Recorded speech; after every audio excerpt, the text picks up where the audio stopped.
हाँ भाई गधेराज, बोलो कैसी मनोकामना। देखो गधेराज, तुम फिर से जीवित होने की मनोकामना मत मांगना, मैं तो जीवित नहीं कर सकता हूँ। अरे नहीं नहीं, मेरी जीने की कोई इच्छा नहीं है। मेरा तो मन धरती पर अपने दोस्त को परेशान देख कर रहा नहीं जा रहा है। अच्छा तो तुम ही बताओ क्या चाहते हो।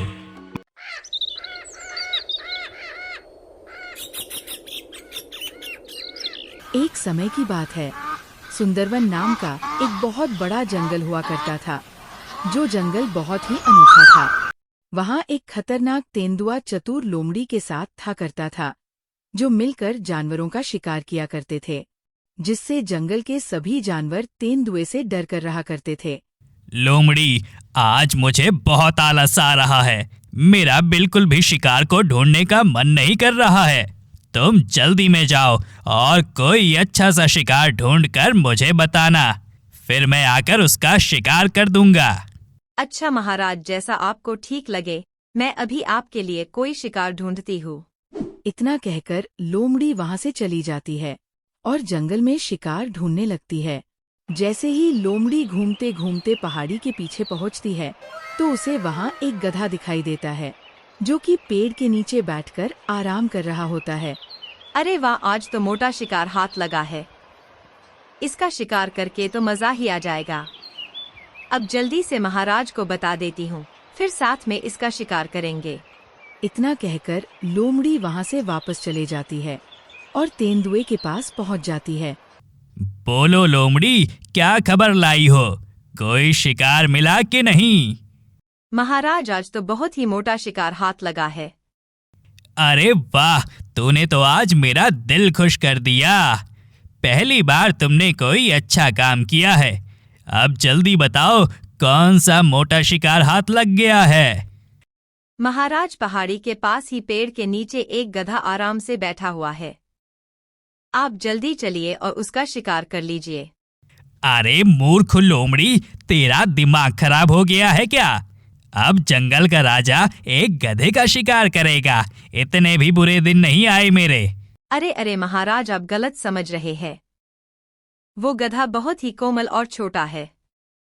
उसका शिकार कर तो आपको मजा ही आ जाएगा। वैसे भी कौन सा किसको पता ही चल रहा है।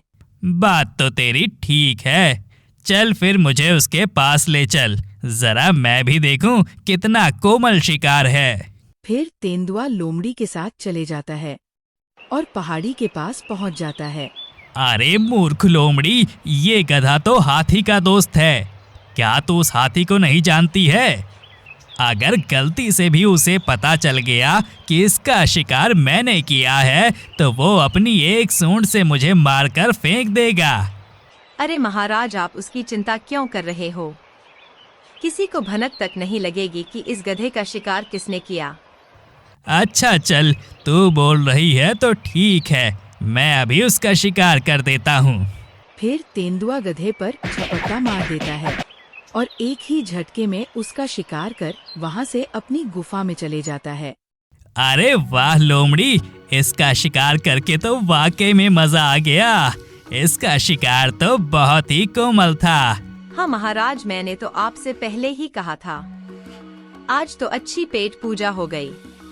तेंदुआ और लोमड़ी आराम से बैठकर बातें कर रहे थे और इधर हाथी अपने दोस्त गधे को ढूंढते ढूंढते बंदर के पास पहुंचता है और बोलता है, अरे बंदर भाई, क्या तुमने मेरे दोस्त गधेराज को देखा है? पता नहीं, वो आज सुबह से कहाँ गायब हो गया है। उसका कुछ भी पता नहीं चल रहा है। नहीं हाथी दादा, मैंने तो उसे कल रात से नहीं देखा है। ये तो बहुत ही अजीब बात है। भला वो सुबह से शाम तक कहाँ जा सकता है? अब तक तो उसे आ जाना चाहिए था। हाँ बंदर भाई, इसलिए तो मुझे बहुत टेंशन हो रही है। कहीं वो कोई मुसीबत में न फंस गया हो। चलो मैं उसे आगे ढूंढ कर आता हूँ। अगर वो तुम्हें कहीं दिखे तो मुझे तुरंत बताना। फिर हाथी वहाँ से चले जाता है और झील के पास गधे को ढूंढने लगता है। तभी उसे झील के पास भालू बैठा हुआ दिखाई देता है। अरे हाथी दादा, आज झील के पास आना कैसे हुआ? और तुम इतने घबराए हुए क्यों लग रहे हो? अरे क्या बताओ भाई, सुबह से शाम हो गई लेकिन मेरा दोस्त गधा दिखाई नहीं दे रहा है। पता नहीं वो आज कहाँ चले गया है। अरे भाई तुम क्यों टेंशन ले रहे हो? वो कोई छोटा बच्चा थोड़ी है, अभी आ जाएगा। तुम यहाँ झील के पास बैठकर ठंडी हवा का आनंद लो। अरे नहीं नहीं भाई, मैं ऐसे हाथ पर हाथ धरे नहीं बैठ सकता हूँ। मुझे कुछ ना कुछ तो करना ही पड़ेगा। अवश्य मेरा दोस्त किसी मुसीबत में होगा। इतना कहकर हाथी वहां से चले जाता है और जंगल में चारों तरफ अपने दोस्त गधे को ढूंढने लगता है, लेकिन उसे कहीं भी नहीं दिखाई देता है, क्योंकि उसका तो तेंदुए ने शिकार कर दिया। फिर हाथी थक के आराम करने लगता है। तभी गधा अपने दोस्त हाथी को इतना परेशान देख बोलता है। अरे महाराज, क्या आप मेरी एक मनोकामना पूरी कर सकते हैं? हाँ भाई गधेराज, बोलो कैसी मनोकामना।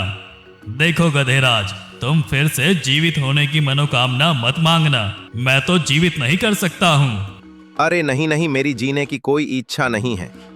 मेरा तो मन धरती पर अपने दोस्त को परेशान देख कर रहा नहीं जा रहा है। अच्छा तो तुम ही बताओ क्या चाहते हो। महाराज, मेरी तो बस इतनी सी इच्छा है कि मैं एक बार धरती पर जाकर अपने दोस्त को अपनी मौत की खबर दे आऊं, वरना वो ऐसे ही मुझे ढूंढते ढूंढते परेशान हो जाएगा। ठीक है गधेराज, मैं तुम्हारी ये इच्छा जरूर पूरी करूंगा। चलो तुम मेरे साथ चलो। फिर यमराज गधे को लेकर धरती पर पहुंच जाते हैं और हाथी अपने दोस्त गधे को सामने देख बोलता है। अरे भाई, तुम कहाँ चले गए थे? तुम्हें पता भी है मैं तुम्हें सुबह से ढूंढते ढूंढते थक गया हूँ। और ये तुम्हारे साथ कौन है? अरे नहीं हाथी दादा, जैसा तुम समझ रहे हो ऐसा कुछ भी नहीं है। मेरा तो एक तेंदुए ने शिकार कर दिया था। मैं तो बस यहाँ तुम्हें ये बताने के लिए आया हूँ कि तुम मुझे ढूंढने की कोशिश मत करो। मेरी मृत्यु हो गई है। अरे तुम ये कैसी फालतू की बातें कर रहे हो? चलो तुम मेरे साथ चलो, अब मैं तुम्हारी एक भी बात भी सुनूंगा। अरे भाई, मेरी बात को समझने की कोशिश करो। ये देखो, यमराज खुद मेरे साथ आए हैं। अरे महाराज, आप तो मेरी बात को समझने की कोशिश करो प्लीज। तुम मेरे दोस्त को मुझे वापस दे दो। देखो वत्स, ये नहीं हो सकता है। इसकी तो मृत्यु हो चुकी है। ये सब मेरे हाथ में नहीं है। ये तो सृष्टि का रचा हुआ है। जिसका जन्म हुआ है उसकी मृत्यु होना भी निश्चित है। हाँ भाई, हमारी बात को समझने की कोशिश करो। मेरा जाना जरूरी है। हम विधि का विधान नहीं तोड़ सकते हैं। हाँ ठीक है, मैं तुम्हारी बात को समझ सकता हूँ। अच्छा चलो ठीक है, अब मैं चलता हूँ। फिर गधा और यमराज वहां से चले हैं और हाथी बड़े ही गुस्से में बोलता है। अच्छा, तो ये सब उस तेंदुए का किया धरा है। अगर वो मेरा दोस्त का शिकार ही नहीं करता तो मेरा दोस्त आज मेरे पास होता। मैं इसका बदला उससे जरूर लूंगा। मैं उसे भी स्वर्ग लोक पहुंचा के आता हूँ। इतना कहकर हाथी बड़े ही गुस्से में तेंदुए की गुफा की ओर चल पड़ता है और वहां पहुंच जाता है। अरे वो तेंदुए, कहाँ है तू? बाहर निकल। तेरी हिम्मत कैसे हुई मेरे दोस्त का शिकार करने की? कहाँ है तू? बाहर निकल, वरना मैं तेरी गुफा को ही नष्ट कर दूंगा। तेंदुआ गुफा के अंदर ही बैठा हुआ था और बड़े ही डरते हुए बोलता है। अरे लोमड़ी, देख क्या रही है? ये हाथी तो जंगलियों की तरह मेरे पीछे पड़ गया है। अब तो जल्दी से जा और इसे बहला फुसलाकर यहाँ से भगा दे। बोल दे कि वो यहाँ पर नहीं है। अरे महाराज, मुझे क्यों मौत के मुंह में धकेल रहे हो? अरे लोमड़ी, जितना कह रहा हूँ उतना कर। फालतू मत बोल मुझसे। ठीक है महाराज, मेरे लिए तो दोनों तरफ मरना ही लिखा है। फिर लोमड़ी गुफा से बाहर चलो जाती है और बोलती है। अरे हाथी दादा, क्या हुआ? आप इतने गुस्से में क्यों हो? और आप यहाँ क्या कर रहे हो? अरे दुष्ट लोमड़ी, ज्यादा फालतू की बात मत कर और अभी के अभी उस तेंदुए को बाहर बुलाओ। अरे हाथी भाई, महाराज तो अभी गुफा में है ही नहीं। वो तो अभी शिकार की तलाश में बाहर गए हुए हैं। अरे भाई क्या हुआ? यहाँ इतना शोर शराबा क्यों हो रहा है? अरे भाई, इस तेंदुए ने मेरे दोस्त गधे का शिकार कर दिया और अब खुद अपनी गुफा से बाहर नहीं आ रहा है। अरे भाई देखो, होनी को तो अब कोई नहीं टाल सकता है। पर मैं जानता हूँ तुम अपने दोस्त गधे से बहुत प्रेम करते थे, पर कुदरत के आगे किसी की नहीं चलती है। हाँ भालू दादा, बिल्कुल ठीक बोल रहे हैं। तुम्हारे दोस्त का समय आ गया होगा। अब जो हो गया उसे भूल जाओ और अपने आगे का जीवन आराम से बिताओ। अरे मैं क्या अपना जीवन आराम से बिताऊं? मेरा तो अब दोस्त ही नहीं रहा। मेरी तो खुशियां ही छिन ली गई है। इतने में तेंदुआ बड़ा ही भावुक होकर गुफा से बाहर आ जाता है और बोलता है, मुझे माफ कर दो हाथी भाई, मैं अपने किए पर बहुत पछता रहा हूँ, पर मैं अब कुछ भी नहीं कर सकता हूँ। आप मुझे जो सजा देना चाहते हो तुम दे सकते हो। तेंदुए की ऐसी बातें सुन हाथी भी भावुक हो जाता है और बोलता है, अरे भाई, अब मेरे सजा देने से मेरा दोस्त तो वापस नहीं आ सकता है, लेकिन मुझे ये देखकर खुशी हुई कि तुम्हें अपने किए पर पछतावा है, और यही उम्मीद करूंगा कि तुम आगे से कभी ऐसी गलती ना करो। नहीं हाथी भाई, आज के बाद मुझसे कभी ऐसी कोई गलती नहीं होगी।